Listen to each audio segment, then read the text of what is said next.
Assalamualaikum dear doctor. In this video I am discussing about how can we take the jaundice history.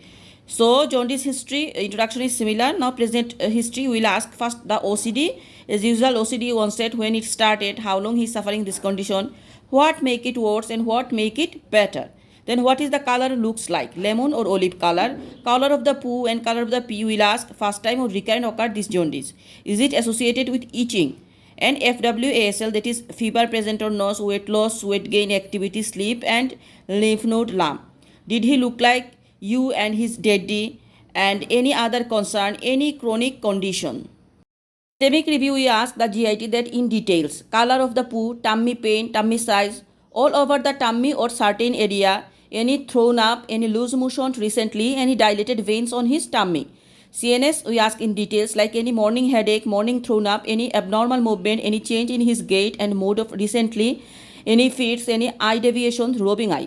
Hematology, we ask that pallor, bruises, bleeding from any orifices, any blood transfusions. Urinary, we ask color of the pee and other concern. Endocrine, we ask for associated with any autoimmune disease, any whether he cannot tolerate like hot or cold intolerance. We ask anyone measure his blood pressure, sugar and midline defect, growth hormone deficiency. Addison's disease we exclude. For Addison's disease, we know that there is rash or pigmentation presents. The patient complained that the skin colors become darker. Musculoskeletal system, we ask that any skin spots and it descriptions, bone pain, pain swelling, neck lumps, nail and hair changes. Past history, as usual, the 5T IOA, that is any traveling history recently, trauma history, transfusion history, IV drug abused. And for these conditions, anytime needed admission, what treatment they have given, we will ask. Next, the prenatal history in details, especially random blood glucose at birth and head size. Puberty, we ask very important in any age to ask about size of the private area or any concern. Development, we ask all are important plus growth chart. Nutrition, we ask very important in details, especially type of food taken in large amount like nuts, chocolate, shellfish, beans, and ask about the street food and water source for hepatitis. Allergy history, vaccination history, we ask as usual social and psychological and impact. On the details on the child and his family, we will ask. Family, we ask that any similar condition in family member, family history of any liver disease or family history of any hemolytic anemia, we ask. So jaundice in adult differential diagnosis. When a patient come with adult person like child come with jaundice, what are the DD come on our mind?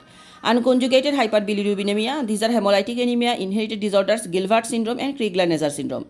Conjugated hyperbilirubinemia, that is including infections, result from intrahepatic cholestasis, hepatitis A, B, C, D and E, Epstein-Barr virus, EBV, cytomegalovirus, herpes simplex virus, gram-negative bacterial infections and sepsis. Now, metabolic liver disease including in jaundice, Wilson's disease, alpha-1 antitrypsin deficiency, cystic fibrosis, hepatobiliary dysfunctions and biliary tract disorders, cholelithiasis and cholecystitis, choledochal cyst, sclerosing cholangitis and chronic fibro-obliterative disease associated with inflammatory bowel autoimmune liver disease. Drugs are acetophenamine, alcohol, anticonvulsant, anesthetics, chemotherapeutic agents, antibiotic, oral contraceptives. Vascular are Budd-Chiari syndrome and veno-occlusive disease. So this is all about the history of jaundice. Please do subscribe and share MRCPCH with Dr. Emma Chaudhuri. Thank you.